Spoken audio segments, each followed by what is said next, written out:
Hello friends, welcome to Learners Forum. இன்னைக்கு நம்ம next set of questions solve பண்ணலாம்.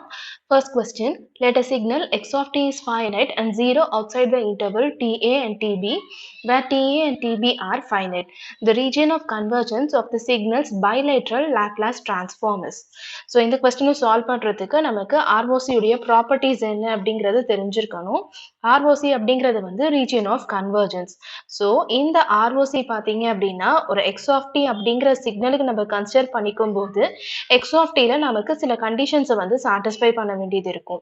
So கொடுத்துருக்க x of t சிக்னல் வந்து finite and absolutely இன்டெகிரபிளா இருக்கணும். இந்த ரெண்டு கண்டிஷன்ஸை சாட்டிஸ்ஃபை பண்ணும்போது நமக்கு ROC எப்படி இருக்கும்னு பார்த்தீங்க அப்படின்னா என்டையர் எஸ்பிளைனுக்கு வந்து கிடைக்கும். அதாவது அப்சல்யூட்லி இன்டெக்ரல் அப்படிங்கிற கண்டிஷன் என்ன அப்படின்னா integral minus infinity to infinity x of t dt ஓட வேல்யூ வந்து ஃபைனைட்டா இருக்கணும், அதாவது லெஸ் தேன் இன்ஃபினிட்டியா இருக்கணும். ஸோ இந்த கண்டிஷன்ல நம்ம சாட்டிஸ்ஃபை பண்ணும்போது நமக்கு ROC என்ன கிடைக்கும் அப்படின்னா என்டையர் எஸ்பிளைன் அப்படின்னு நமக்கு கிடைக்கும். ஸோ கொஸ்டின்ல நமக்கு என்ன கேட்டிருக்காங்க அப்படின்னா x of t வந்து ஃபைனைட் அப்படின்னு கொடுத்துருக்காங்க. ஸோ ஒரு கண்டிஷன் வந்து சாட்டிஸ்ஃபை ஆயிருக்கு. அண்ட் கொடுத்துருக்கிறதுல பார்த்தீங்க அப்படின்னா இன்டர்வல் TA TB அப்படின்னு நமக்கு ரெண்டு இன்டர்வல்ஸ் கொடுத்துருக்காங்க. ஸோ TA இருந்து TB இந்த குறிப்பிட்ட வேல்யூஸ்குள்ளர மட்டும் நமக்கு வேல்யூ வந்து எக்ஸிஸ்ட் ஆகும். அண்ட் இந்த இன்டர்வல்ஸை தாண்டி மிச்ச வேல்யூஸுக்கு எல்லாமே வந்து பார்த்தீங்க அப்படின்னா ஜீரோவா எக்ஸ் ஆஃப் டி இருக்கும் அப்படின்னு சொல்லி கொடுத்துருக்காங்க. ஸோ ஃபார் எக்ஸாம்பிள் இப்போ நம்ம வந்து ரீஜனை பிரிச்சுக்கலாம். இங்கே நமக்கு டிஏ இருக்கு, இங்கே நமக்கு டிபி இருக்கு, மைனஸ் இன்ஃபினிட்டி பிளஸ் இன்ஃபினிட்டி அப்படின்னு இருக்கு. அப்படின்னா இந்த மைனஸ் இன்ஃபினிட்டில டிஏ வரைக்கும் வந்து வேல்யூ ஜீரோவா இருக்கு அண்ட் டிபில இருந்து பிளஸ் இன்ஃபினிட்டி வரைக்கும் வேல்யூ வந்து ஜீரோவா இருக்கு அப்படின்னு கொடுத்துருக்காங்க.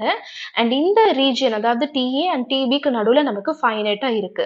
ஸோ மைனஸ் இன்ஃபினிட்டிலேருந்து இன்ஃபினிட்டி வரைக்கும் நம்ம கம்ப்ளீட்டா இதை இன்டிகிரேட் பண்ணும்போது இங்கே ஜீரோ இங்கே ஜீரோ, ஆனால் இந்த போர்ஷன்ல நமக்கு ஒரு ஃபைனைட் வேல்யூ கிடைக்கும். ஸோ இதனுடைய டோட்டல் வேல்யூ பார்த்தீங்க அப்படின்னா இன்டிகிரேஷன் நம்ம 3 பார்ட்ஸை ஸ்பிளிட் பண்ணிக்கணும். மைனஸ் இன்ஃபினிட்டி டு டிஏ அதனுடைய வேல்யூ zero, again t a to t b இன்னொரு இன்டகிரேஷன் அதனுடைய வேல்யூ ஒரு ஃபைனைட் வேல்யூ நமக்கு கிடைக்கும். அண்ட் டிபி டு இன்ஃபினிட்டி எடுத்துக்கிட்டோம் அப்படின்னா ஜீரோன்னு கிடைக்கும். ஸோ இந்த வேல்யூ நமக்கு லெஸ் தேன் இன்ஃபினிட்டியில தான் கிடைச்சிருக்கு. ஸோ கொடுத்துருக்க கண்டிஷன்ல ஃபைனைட்டாகவும் இருக்கு, லெஸ் தேன் இன்ஃபினிட்டி அதாவது இந்த அப்சல்யூட்லி இன்டெக்ரல் கண்டிஷனையுமே வந்து சாட்டிஸ்ஃபை பண்ணியிருக்கு. அப்போ நமக்கு கொடுத்துருக்க value of x of t பார்த்தீங்க அப்படின்னா இதனுடைய ரீஜன் ஆஃப் கன்வர்ஜன்ஸ் நமக்கு என்டையர் எஸ்பிளைனா கிடைக்கும். ஸோ இந்த ஆன்சர் நமக்கு ஆப்ஷன் 3ல இருக்கிறதுனால இதுதான் நம்மளுடைய correct answer. So in general, the region of convergence for a given signal x of t should satisfy certain conditions. That is, x of t should be finite and it also should be absolutely integrable. So whenever these conditions are satisfied, the ROC for this particular x of t will be entire S-plane. So absolutely integrable in the sense the value should be minus infinity to infinity x of t dt should be less than infinity. That is, it should be finite. So the given condition is x of t is finite, which is given directly in the question. So one of our condition is satisfied, whereas for the other condition it is given that outside the interval of ta and tb the value remains 0. That is, if you consider from minus infinity to infinity, from minus infinity to ta the value will be 0 and from tb to plus infinity the value will be 0, whereas within the interval between ta to tb it holds a finite value. Expanding this particular integration we will get it for minus infinity to ta, which is 0, and for ta to tb we will get a finite value, so it is obviously less than infinity, and again from tb to infinity it is 0. So satisfying this condition is also done here, which means x of t is finite and absolutely integrable. So the ROC for this particular x of t will be entire S-plane, which is provided in the option 3, which is our correct answer. Next question, let a signal x of t is equal to 3 cos 10 pi t plus cos 30 pi t is sampled at a rate of 20 samples per second and reconstructed using an ideal low pass filter with cutoff frequency of 20 Hz. The frequency or frequencies present in the reconstructed signal is or are. So இந்த question solve பண்றதுக்கு first நமக்கு sampling and reconstruction உடைய procedure தெரிஞ்சிருக்கணும். அதாவது ஒரு sampled signal எடுத்துக்கிட்டோம் அப்படின்னா low pass filterல நம்ம கொடுக்கும்போது signal வந்து நமக்கு reconstructed கிடைக்கும். ஸோ அதுதான் நம்ம reconstructed signal அப்படின்னு சொல்லுவோம். ஸோ இந்த மாதிரி sample பண்ணும்போது பார்த்தீங்க அப்படின்னா sampling processல நமக்கு ரெண்டு frequencies occur ஆகிறதுக்கு chances இருக்கும். ஒன்று வந்து sampling frequency, இன்னொன்று வந்து மேக்ஸிமம் ஃப்ரீக்வன்சி. ஸோ இதனுடைய டோட்டல் வேல்யூஸ் வந்து எப்படி இருக்கும்னு பார்த்தீங்க அப்படின்னா ரீகன்ஸ்ட்ரக்ட் பண்ணதுக்கு அப்புறமா நமக்கு n into fs plus or minus fmக்கு வந்து ஈக்குவலண்டா கிடைக்கும். ஸோ கொடுத்திருக்க கொஸ்டின்ல வந்து பார்த்தீங்க அப்படின்னா sampled at a rate of 20 samples per second அப்படின்னு கொடுத்திருக்காங்க. அதாவது fs is equal to 20 hertz அப்படின்னு நமக்கு கிடைச்சிருச்சு. ஸோ n வேல்யூ நம்ம சப்ஸ்டியூட் பண்றது தான். அது போக நமக்கு என்ன தேவைப்படும் அப்படின்னா fm தேவைப்படும்.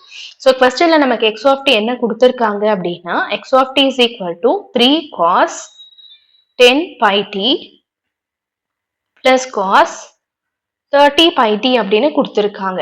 ஸோ இது ரெண்டுத்தையும் கம்பேர் பண்ணும்போது இங்க வந்து in terms of ஒமேகால இருக்கு. So 10 pi and 30 pi maximum எது இருக்கு அப்படின்னா 30 pi தான் இருக்கு. ஸோ இதுதான் நம்மளுடைய வேல்யூ ஆஃப் ஒமேகா m. ஏன்னா எப்பவுமே in terms of ஒமேகால தான் இருக்கும். ஸோ ஒமேகா m and fmக்கு இருக்க ரிலேஷன்ஷிப் என்ன அப்படின்னா 2 pi fm.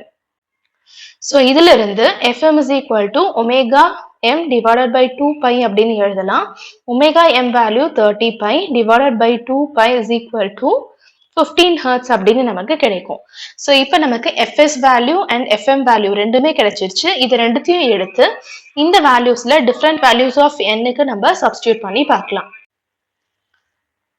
So different values of nக்கு இந்த fs and fm வேல்யூவை சப்ஸ்டியூட் பண்ணி இப்போ நம்ம கேல்குலேட் பண்ணலாம். ஃபர்ஸ்ட் நம்ம n is equal to 0 consider பண்ணிட்டோம் அப்படின்னா இங்க 0 அப்ளை பண்ணுவோம் அப்படின்னா ரிமைனிங் fm மட்டும் கிடைக்கும். So plus or minus fm value என்ன நமக்கு இங்க கிடைச்சிருக்கு 15 கிடைச்சிருக்கு. ஸோ 15 அதாவது பிளஸ் 15 ஒரு வேல்யூ மைனஸ் 15 இன்னொரு வேல்யூவா நமக்கு கிடைக்கும். n is equal to 1 எடுத்துக்கிட்டோம் அப்படின்னா 1 அப்ளை பண்ணும்போது 1 into fs value fs 20 plus or minus fm value என்ன இருக்கு நமக்கு 15 இருக்கு. ஸோ 15. ஸோ இதை சால்வ் பண்ணோம் அப்படின்னா 20 plus 15 20 minus 15 அப்படின்னு கிடைக்கும். ஸோ 35 ஹெர்ட்ஸ் ஒன்று கிடைக்கும். இன்னொரு 5 ஹெர்ட்ஸ் ஒன்று கிடைக்கும். Next n is equal to 2 substitute பண்ணோம் அப்படின்னா 2 into fs value 20 plus or minus 15. So 40 plus 15 55 and 40 minus 15 நமக்கு 25 அப்படின்னு நமக்கு கிடைக்கும். கொஸ்டின்ல நமக்கு என்ன கொடுத்திருக்காங்க கட் ஆஃப் ஃப்ரீக்வன்சி வேல்யூ வந்து பாத்தீங்க அப்படின்னா 20 ஹெர்ட்ஸ் அப்படின்னு கொடுத்திருக்காங்க. ஸோ -20ல இருந்து +20 வரைக்கும் தான் பாத்தீங்கன்னா நமக்கு ரேஞ்ச் ஆஃப் ஃப்ரீக்வன்சி வந்து எக்ஸிஸ்ட் ஆகும். ஸோ நம்ம லோ பாஸ் ஃபில்டர் வழியா பாஸ் ஆகிறதுனால இந்த ஃப்ரீக்வன்சி ரேஞ்ச்குள்ளே இருக்கிற ஃப்ரீக்வன்சிஸ் தான் நமக்கு ரீகன்ஸ்ட்ரக்டட் சிக்னல்ல வந்து கிடைக்கும். ஸோ இந்த ரேஞ்ச்குள்ளே இருக்கிறத பார்த்தோம் அப்படின்னா 20க்குள்ளே நமக்கு 15 இருக்கு அண்ட் -15 இருக்கு. 35 வந்து இருக்காது ஏன்னா அவுட் ஆஃப் 20 அண்ட் 5 வந்து இருக்கு. 55 25 அகைன் நமக்கு அவுட்ல இருக்கு. ஸோ கொடுத்திருக்க ஆப்ஷன்ஸ்ல கம்பேர் பண்ணி பார்த்தோம் அப்படின்னா 15 5 அண்ட் -15 நம்ம செக் பண்ணணும். எல்லாமே பாசிட்டிவ்ல தான் கொடுத்திருக்கு. ஸோ +15 அண்ட் +5 அப்படின்னு எடுத்துக்கிட்டோம் அப்படின்னா ஃபர்ஸ்ட் ஆப்ஷன்ல தான் நமக்கு இந்த ஆன்சரோட மேட்ச் ஆகுது. இதுதான் நம்மளுடைய correct answer.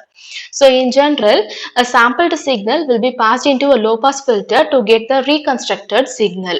So in the sampled signal, we will get two frequencies which are sampled frequency and maximum frequency. Whereas in the reconstructed part, we will get it in terms of NFS plus or minus FM.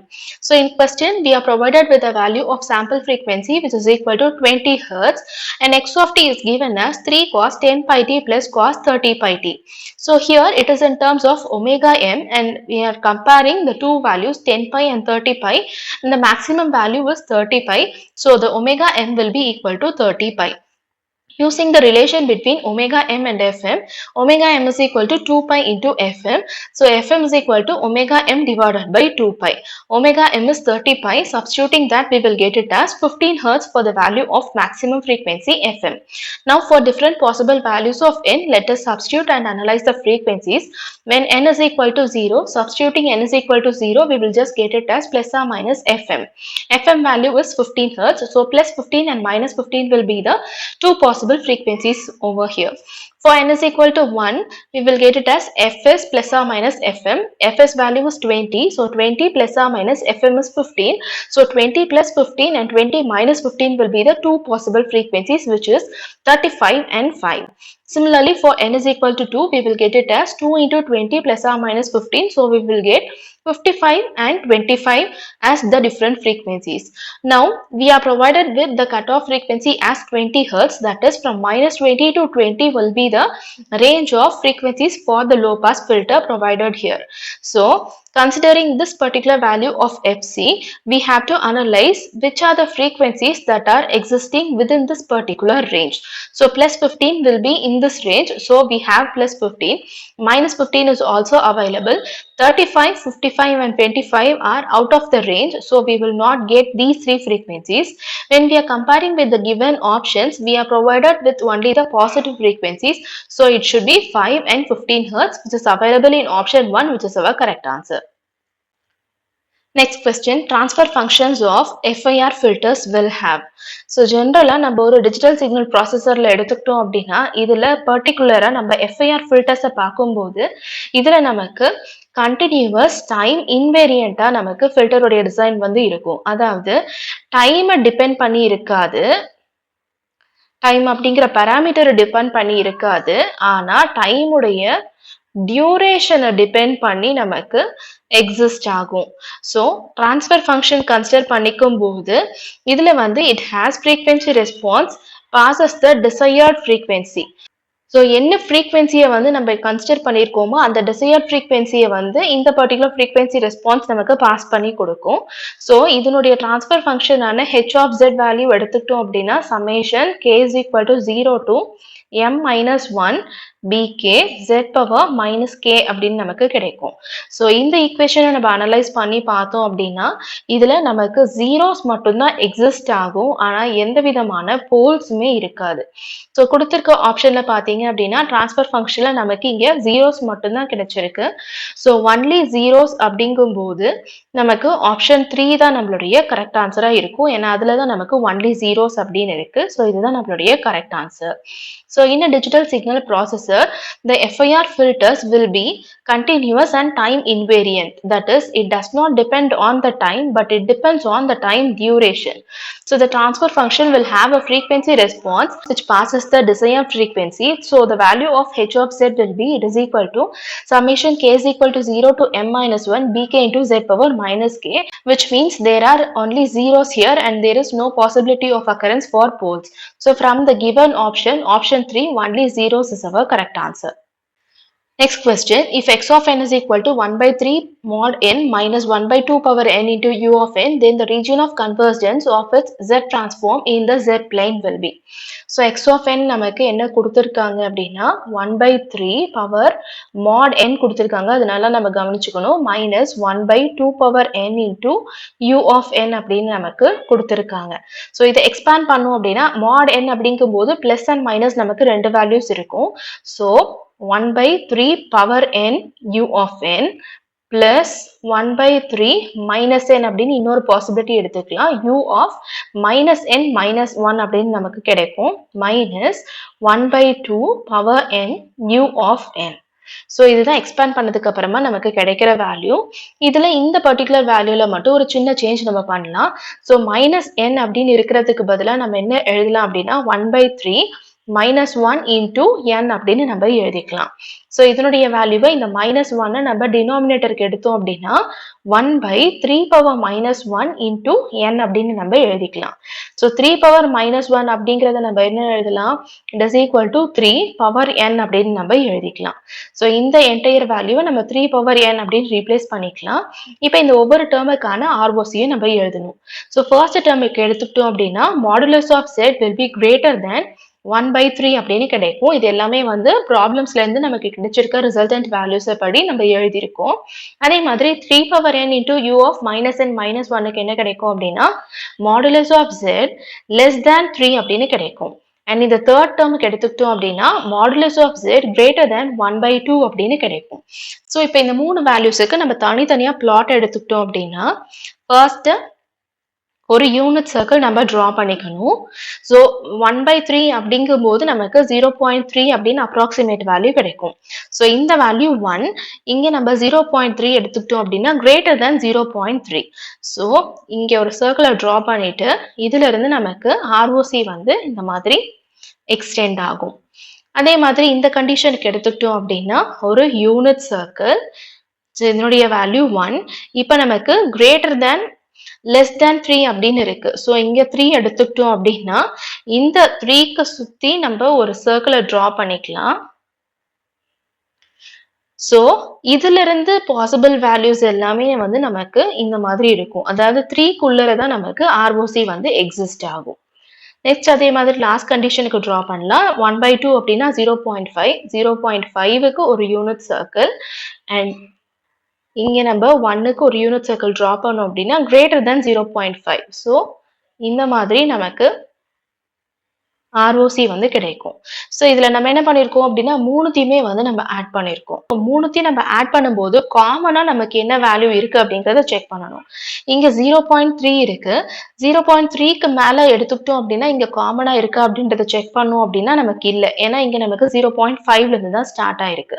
So first value நமக்கு 0.5 அப்படின்னு கிடைக்கும், which is less than modulus of z. And next பாத்தீங்க அப்படின்னா maximum values எது வரைக்கும் இருக்கு அப்படின்னா நமக்கு 3க்கு மேல வந்து எங்கேயுமே எக்ஸ்டெண்ட் ஆகல. இதுல வெளியில கம்ப்ளீட்டா இருக்கு, ஆனா இங்க நமக்கு 3க்கு கம்மியா தான் இருக்கு. ஸோ நமக்கு லிமிடேஷன் வந்து பாத்தீங்கன்னா 3யோட ஸ்டாப் ஆயிருக்கும். ஸோ 0.5 அப்படிங்கிறது வந்து 1/2 less than mod z less than 3 அப்படின்னு நமக்கு ரீஜன் ஆஃப் கன்வர்ஜென்ஸ் வந்து கொடுத்திருக்க பர்டிகுலர் எக்ஸ் ஆஃப் என் வேல்யூக்கு வந்து கிடைக்கும். ஸோ இந்த ஆன்சர் நமக்கு ஆப்ஷன் 2 கூட மேட்ச் ஆகுறதுனால இதுதான் நம்மளுடைய correct answer. So to solve this question, let us analyze the given value of x of n first. So here it is given in terms of mod n, which means we have to take in both the way, that is in positive and the negative. So it can be expanded as 1/3 power n into u of n plus 1/3 minus n u of minus n minus 1 minus the second term 1/2 power n into u of n. So in this particular 1/3 power minus n, we can write it as minus 1 into n, and this minus n can be brought to the denominator. So it will be 1/3 power minus 1 power n. So 1/3 power minus 1 can be written as just 3 power n. So using these substitutions, we can write the region of convergence now.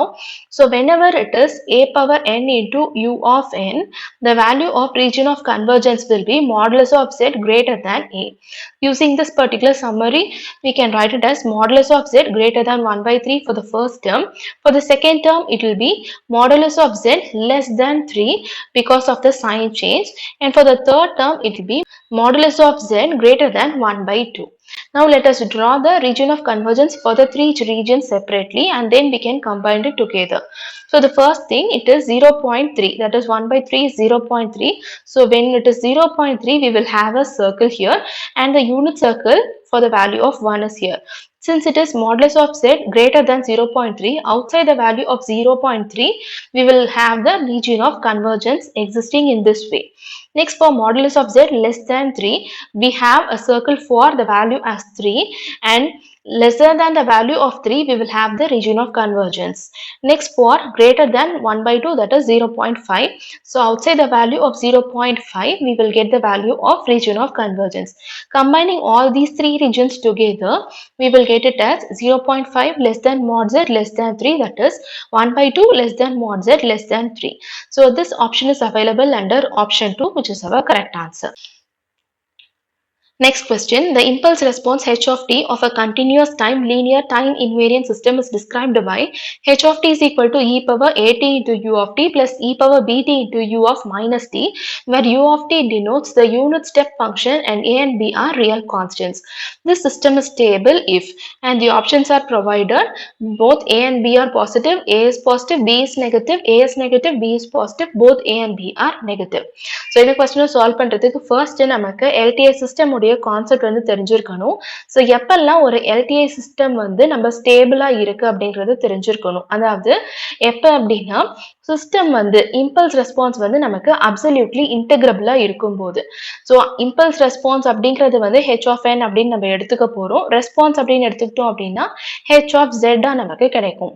So இந்த value நமக்கு absolutely இன்டெகிரபிளா இருக்கணும். அதாவது -∞ to ∞, h of z dz value வந்து less than infinite இருக்கணும். So நமக்கு h of t ஓட value என்ன கொடுத்திருக்காங்க, e power at into u of t plus e power bt into u of minus t அப்படின்னு கொடுத்திருக்காங்க. ஸோ இதை நம்ம h1 of t, இதை நம்ம h2 of t நம்ம எடுத்துக்கலாம். ஸோ கம்ப்ளீட்டா இப்போ நம்ம அனலைஸ் பண்ணும்போது minus infinity to infinity h of z dz is equal to integral 0 to infinity h1 of tau d tau plus minus infinity to 0 h2 of tau d tau அப்படின்னு நம்ம எடுத்துக்கலாம். அதாவது இங்க ரெண்டு value u of t, u of minus t அப்படிங்கிறதுனால அதுக்கேற்ற மாதிரி நமக்கு இன்டெகிரேஷன் ரேஞ்ச் வந்து சேஞ்ச் ஆயிருக்கு. ஸோ இந்த வேல்யூவை நம்ம 0 to infinity h1 நம்ம இங்க என்ன கன்சிடர் பண்ணியிருக்கோமோ அதை ரீப்ளேஸ் பண்ணிக்கலாம். So e power a tau into d tau அப்படின்னு கிடைக்கும். t-க்கு பதிலா tau அப்படின்னு ரீப்ளேஸ் பண்ணியிருக்கோம். plus minus infinity to 0 e power b tau into d tau அப்படின்னு கிடைக்கும். ஸோ இந்த ஃபர்ஸ்ட் டேர்ம் நம்ம கன்சிடர் பண்ணிக்கிட்டோம் அப்படின்னா இதில் tau வேல்யூ வந்து இட் இஸ் கிரேட்டர் தேன் 0. அதாவது எப்பெல்லாம் நமக்கு a வேல்யூ லெஸ் தேன் 0வா இருக்கோ அந்த கண்டிஷன்ல தான் நமக்கு இது வந்து அப்சல்யூட்லி இன்டெகிரபிளா இருக்கும். ஆனால் செகண்ட் போர்ஷன்ல எடுத்துக்கிட்டோம் அப்படின்னா இங்கே tau வேல்யூ நமக்கு லெஸ் தேன் 0வா இருக்கு. ஏன்னா நெகட்டிவ் ஹாஃப்ல தான் இது வந்து எக்ஸிஸ்ட் ஆகுது. ஸோ நமக்கு b வேல்யூ கிரேட்டர் தேன் 0வா இருந்துச்சுன்னா தான் அப்சல்யூட்லி இன்டெகிரபிளா இருக்கும். ஸோ கொடுத்திருக்க ஆப்ஷன்ஸையும் நம்மளுடைய கிடைச்சிருக்க ஆன்சரையும் நம்ம ஃபர்ஸ்ட் வந்து கம்பேர் பண்ணணும். a வந்து பாத்தீங்க அப்படின்னா லெஸ் தேன் 0வா இருக்கணும் அண்ட் b வந்து கிரேட்டர் தேன் 0வா இருக்கணும். அப்ப நமக்கு b வந்து பாத்தீங்கன்னா பாசிட்டிவா இருக்கணும், a வந்து நெகட்டிவா இருக்கணும். So a negative and b positive அப்படிங்கிறது நமக்கு ஆப்ஷன் தேர்ட்ல இருக்கு. இதுதான் நம்மளுடைய correct answer. To solve this question we have to know the basic of linear time invariant system. So whenever a linear time invariant system is absolutely integrable, then the system will be stable. Absolutely integrable in the sense the impulse response should hold a finite value, that is minus infinity to infinity h of z dz should be less than infinity. So given is h of t is equal to e power at into u of t plus e power bt into u of minus t. Let us consider the first value as h1 of t and second as h2 of t. Analyzing the complete equation, minus infinity to infinity h of z dz is equal to, we are writing t in terms of tau just to make a separation. So the value will be 0 to infinity h1 of tau d tau plus minus infinity to 0 h2 of tau d tau. So the value of the step function is u of t and u of minus t. So the integration range will change accordingly, that is 0 to infinity e power a tau d tau plus minus infinity to 0 e power b tau d tau. So under this condition, for the first term, since the value of tau is greater than 0, whenever the value of a is less than 0, only then the system will be absolutely integrable, which means a value should be negative. Similarly, for the second term, since it is lying in the negative half, so tau value is less than 0, which means only when the value of b is greater than 0, it will be absolutely integrable, that is b value should be positive. So a negative and b positive will make the given system as stable. So this answer is available under option 3, a is negative and b is positive, which is our correct answer.